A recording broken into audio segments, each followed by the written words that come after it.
السلام علیکم۔ آج بات کریں گے ہم راہ الحاد کے مسافروں کی۔ یہ وہ طبقہ ہے جو اپنے آپ کو تعلیم یافتہ گردانتا ہے اور اسلام کو سائنس کے تابع کرنا چاہتا ہے، اور اسلام کی وہ تمام تر باتیں جو سائنس کے بظاہر ان کو خلاف نظر آتی ہیں، وہ اگرچہ قرآن میں ہوں، حدیث میں ہوں، یہ لوگ اس کو ماننے کے لیے تیار نہیں، اس کی تعویل کرتے ہیں، اس کا ایسا معنی کرتے ہیں جس پر سائنس کے مطابق وہ بات فٹ آ جائے۔ یہ انتہائی جہالت ہے اور یہ غلامی ہے کہ آپ اپنے آپ کو سائنس کی اتنا تابع کر دیتے ہیں کہ اسلام کی ہر بات جو ہے، جب تک وہ اسلام کی بات سائنس کے مطابق نہ ہو، ہم اس کو ماننے کے لیے تیار نہیں ہیں۔ اس کے ایک بعد مثال آپ کو دیتا ہوں کہ یہ وہ لوگ قرآن اور حدیث کے اندر جتنی بھی باتیں مذکور ہیں، ان سب باتوں میں سے ان باتوں کو مانتے ہیں کہ جو باتیں ان کو سائنس کے مطابق لگیں اور جو باتیں یہ آنکھوں سے دیکھیں۔ مثال کے طور پر جو چیز ان کو آنکھ سے نظر نہیں آتی اور قرآن اور حدیث اس بات کو واضح بیان کرتا ہے کہ ایسا ہو سکتا ہے، تو یہ لوگ اس کا انکار کرتے ہیں۔ مثال کے طور پر مردے سنتے ہیں یا نہیں سنتے، اللہ کے ولی اور نبی اپنی قبروں میں جانے کے بعد سنتے ہیں یا نہیں سنتے، شہید زندہ ہوتا ہے یا نہیں زندہ ہوتا۔ یہ لوگ کہتے ہیں کہ چونکہ ہماری آنکھوں سے اور کانوں سے ان کی آواز نہیں آتی، ہم ان کو دیکھتے نہیں ہیں، وہ لاش ہی پڑی ہوتی ہے، تو ہم اس کو کیسے زندہ گردان سکتے ہیں، ہم اس کو مردہ سمجھیں گے۔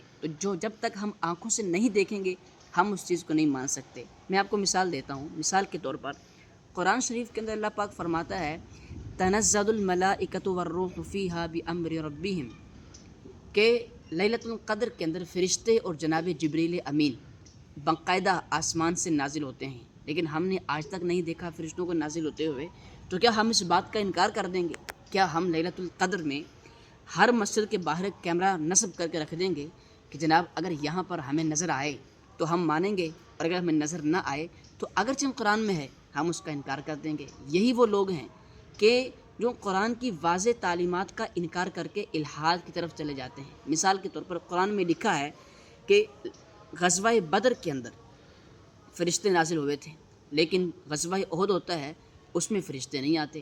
تو اب کہ بندہ اعتراض کر دے کہ اگر فرشتوں نے آنا ہوتا تو وہ غزوہ احد میں آ جاتے، وہ غزوہ بدر میں آئے ہیں اور یہاں نہیں آئے، تو پھر یہاں کیوں نہیں آئے؟ تو یہ اللہ کی حکمتیں ہیں کہ جب اللہ چاہتا ہے کوئی کام ہوتا ہے، جب اللہ پاک نہیں چاہتا تو کوئی کام نہیں ہوتا۔ اللہ کے ولیوں کے پاس، نبیوں کے پاس سارے اختیارات ہیں، لیکن وہ سب اللہ کے حکم کے تابع ہیں۔ اللہ کے آگے کسی کا امر اس طور پر غالب نہیں ہے کہ اللہ نہ چاہے اور وہ انسان چاہے تو وہ کام ہو جائے، ایسا نہیں ہو سکتا۔ اللہ چاہے گا تو ہی ہوگا، اللہ نہیں چاہے گا تو کچھ نہیں ہو سکتا۔ میں اس کی مثال دیتا ہوں۔ اگر اللہ نہ چاہے تو اللہ تعالیٰ فرماتا ہے ان الذین تدعون من دون اللہ عباد امثالکم، کہ جن کو تم اللہ کے علاوہ پوجتے ہو وہ تمہاری مثل بندے ہیں، اور تم ان کو بلاؤ اگر وہ تمہاری امداد کر سکیں، وہ تمہاری امداد نہیں کر سکیں گے، بلکہ ان کی حالت یہ ہے کہ اگر مکھی ان پر بیٹھے اور کوئی چیز ان سے مکھی چھین کے لے جائے تو وہ اس کو واپس نہیں لا سکتے۔ یہ اللہ نے بتوں کے بارے میں کہا ہے اور ان کے بارے میں اللہ تعالیٰ نے یہ فرمایا ہے۔ لیکن اب اپنے بندوں کے بارے میں کیا فرمایا؟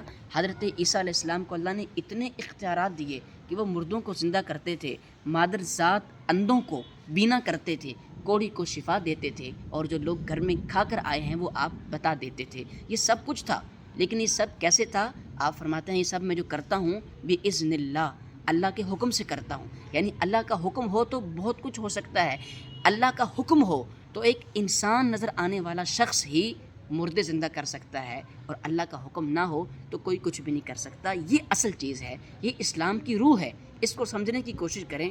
الحاد کے راستوں پر پڑھنے والے ہمارا تعلیمی طبقہ وہ ہے کہ جو کرتا یہ ہے کہ جو بات آنکھ سے نظر آئے گی اسلام کی اس کو قبول کریں گے، جو اسلام کی بات آنکھ سے نظر نہیں آئے گی ہم اس کو قبول نہیں کریں گے۔ مثال دیتا ہوں، لوگ کرامات کا انکار کرتے ہیں، اور بات کیا کرتے ہیں جناب کہ آج کیمرے کا دور ہے، تو اگر پہلے کرامات ہوتی تو آج بھی ہوتی، اور آج چونکہ کیمرہ آ گیا ہے تو کیمرے کے آنے کی وجہ سے کرامات بند ہو گئی ہیں۔ یہ بہت بڑا لطیفہ ہے اور یہ مسخرہ پن ہے، یہ مذاق ہے، اس کی کوئی حقیقت نہیں ہے۔ اگر یہی ہے کہ ہمارے کیمرے کے اندر آئے تبھی ہم مانیں گے کہ پہلے کرامتیں غوث پاک کی ہوا کرتی تھیں، آج کیونکہ کیمرہ ہے تو اس میں نظر نہیں آ رہا تو ہم کرامات کو مانتے نہیں ہیں۔ یہ جہالت ہے۔ آپ قرآن پڑھیں، قرآن شریف کے اندر لکھا ہوا ہے کہ اللہ کے نبی سلیمان علیہ السلام، ان کا ایک امتی جو نبی نہیں تھا اور اس کا نام آصف تھا، اس نے پلک جھپکنے سے پہلے اللہ کے نبی کی بارگاہ میں 1 مہینے کی مسافت دور پڑا ہوا تخت پلک جھپکنے کی مقدار میں حاضر کر دیا۔ یہ کتنی بڑی کرامت ہے،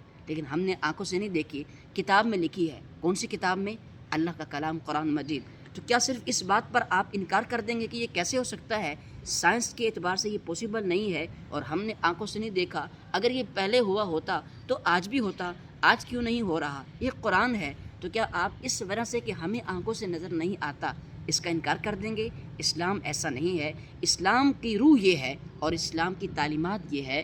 اسلام جو ایک اپنا مزاج رکھتا ہے وہ یہ ہے کہ جو چیز قرآن اور حدیث میں واضح طور پر آ جائے، اگرچہ تم بظاہر اس کو نہ دیکھو لیکن تمہیں اس کو ماننا ہے۔ ایک بات۔ دوسری بات آپ کے سامنے یہ کہنا چاہتا ہوں، اسلام جو ہے وہ ایک خشک مزاج دین نہیں ہے۔ اسلام ایک چڑچڑا پن اور ایک صرف اور صرف سائنس اور لاجک ایسا ہی نہیں ہے، بلکہ اسلام ہے۔ اسلام کے اندر ایک عشق کا پہلو بھی ہے، اسلام میں ادب کا پہلو بھی ہے، اسلام میں محبت کرنے کا پہلو بھی ہے۔ اللہ پاک قرآن میں کہتا ہے کہ جو ایمان والے ہیں والذین آمنوا اشد حبا للہ، کہ جو ایمان والے ہیں وہ ٹوٹ کے اللہ سے محبت کرتے ہیں۔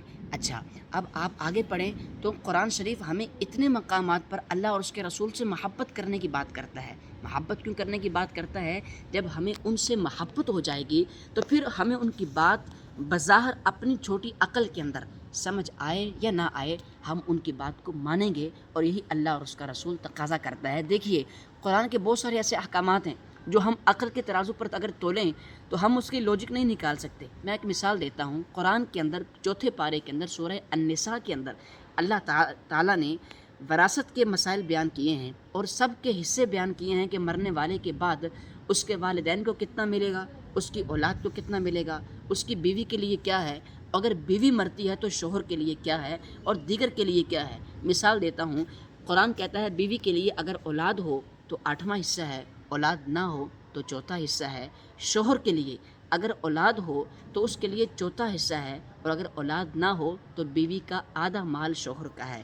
والدین، اگر مرنے والے کی اولاد ہے تو والدین میں سے ہر ایک کو 6واں حصہ ملے گا، اور اگر اولاد میں صرف بیٹی ہی بیٹی ہے تو اس کو آدھا مل جائے گا، 2 بیٹیاں ہیں تو ان کو 2/3 مل جائے گا۔ اب یہ جو سارا اسلام نے بیان کیا ہے، طریقہ کار اور حصے بیان کیے ہیں، یہ آپ اس کو لاجک کے طور پر دیکھنا چاہیں کہ اس کا 6واں حصہ کیوں ہے، اس کا 8واں کیوں ہے، اس کا 4تھا کیوں ہے، اس کا 2 کیوں ہے، اس کو 2/3 کیوں ہے، آپ اس کو اس کی لاجک نہیں نکال سکتے، لیکن اللہ نے اس کو بیان کیا ہے تو یقیناً اس کے کاموں میں حکمت ہے۔ اگرچہ ہمیں سمجھ نہ آئے، جب آپ اللہ اور اس کے رسول سے صرف محبت کرتے ہیں، عشق کرتے ہیں، تو جو ان کی بات سمجھ نہ آئے آپ اس کو بھی مانتے ہیں، اور صحابہ کرام نے یہ کر کے دکھایا۔ میں آپ کو مثال دیتا ہوں، بخاری کے اندر روایت موجود ہے کہ نبی کریم صلی اللہ علیہ وسلم جب آپ وضو فرمایا کرتے تھے تو صحابہ کرام نبی پاک علیہ السلام کے وضو کے پانی کو زمین پر نہیں گرنے دیتے تھے، اس کو ہاتھوں پر لے لیتے تھے، اور جن صحابہ کرام کو حضور کے وضو کا مبارک پانی براہ راست نہیں ملتا تھا، جن صحابہ کو ملا وہ ان کے ہاتھوں سے اپنے ہاتھوں کو مس کر لیتے تھے، اور نبی پاک علیہ السلام کے مبارک جو آپ کی مبارک ناک سے مواد نکلتا تھا، صحابہ اس کو بھی ہاتھوں پر مل لیا کرتے تھے۔ اب مجھے بتائیے، نبی پاک علیہ السلام نے ان کو یہ تعلیم نہیں دی تھی کہ جب میں وضو کروں تم نے ایسا کرنا ہے، لیکن صحابہ ایسا کرتے تھے۔ یہ کیوں ہے؟ یہ عشق کا پہلو ہے، یہ ادب کا پہلو ہے، اور یہی اسلام کا مزاج ہے کہ عشق، ادب اور محبت کے تقاضے پوچھ کر نہیں کیے جاتے، بلکہ جو بات جس بھی زمانے میں جس بھی طور پر عشق، ادب اور محبت کے پہلو میں آتی ہے اس کو اپنایا جا سکتا ہے، دین اس کو پسند کرتا ہے۔ اسی لیے اسلام میں اللہ اور اس کے رسول سے محبت کریں، اور سائنس، لاجک، ان باتوں کی ثانوی حیثیت ہے۔ اللہ اور اس کے رسول کے احکامات کو ماننا بغیر لاجک، بغیر سائنس اور بغیر سمجھ کے آئے، یہی اسلام ہے کہ اسلام ایمان بالغیب ہے، بغیر دیکھے، بغیر سمجھے، بغیر سوچے آپ اللہ اور اس کے رسول کی بات کو مانتے ہیں کہ اللہ اور اس کے رسول نے فرمایا ہے، تو یقیناً اس میں حکمت ہے۔ تو اللہ نے ایسے لوگوں کی تعریف کی، الذین یؤمنون بالغیب، کہ ایمان والے، پکے ایمان والے وہ ہیں جو بن دیکھے ایمان لاتے ہیں۔ آپ نے سب کچھ دیکھ لیا، آپ پر ظاہر ہو گیا، پھر مانا، تو وہ آپ نے کیا مانا؟